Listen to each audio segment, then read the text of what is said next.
বাক্সাৰ কুমাৰীঘাটাত ABMCৰ উদ্যোগত বিনামূলীয়া পাঠদান আৰম্ভ।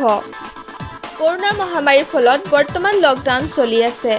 গতিকে বিদ্যালয়ৰ ছাত্ৰ-ছাত্ৰীসকল পঢ়া-শুনাত দুৰ্বল হৈ পৰাত কুমাৰীঘাটা আঞ্চলিক ABMCয়ে বিনামূলীয়া পাঠদান শিবিৰৰ আয়োজন কৰে।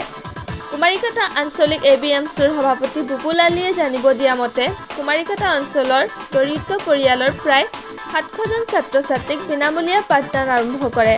সামাজিক দূৰত্ব বজাই ৰাখি প্ৰায় 7টা কেন্দ্ৰত এই বিনামূলীয়া পাঠদান শিবিৰৰ আয়োজন কৰা হয় বুলি কয়। লগতে উক্ত পাঠদান শিবিৰ অনিৰ্দিষ্ট কাললৈ বাহাল থাকিব বুলিও জানিব দিয়ে।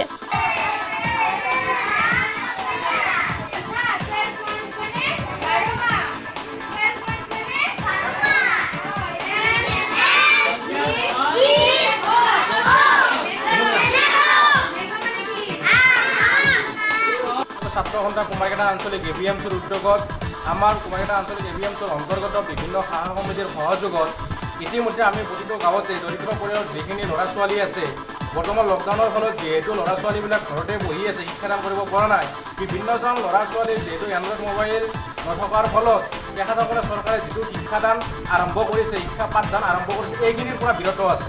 তো এতিয়া আমি কুমাৰীঘাটা আঞ্চলিক ABMCয়ে বিভিন্ন শাখা সমিতিৰ সহযোগত আমি বিনামূলীয়া পাঠদান শিবিৰ আৰম্ভ কৰিছোঁ আৰু কুমাৰীঘাটা অঞ্চলত ইতিমধ্যে যোৱাকালিৰে পৰা আমি 7টা কেন্দ্ৰত ইতিমধ্যে আমি বিনামূলীয়া পাঠদান সামাজিক দূৰত্ব বজাই ৰাখি আৰম্ভ কৰিছোঁ।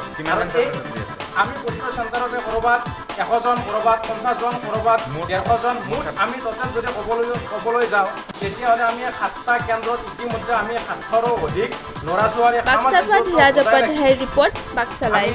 পাঠদান কৰি আছোঁ।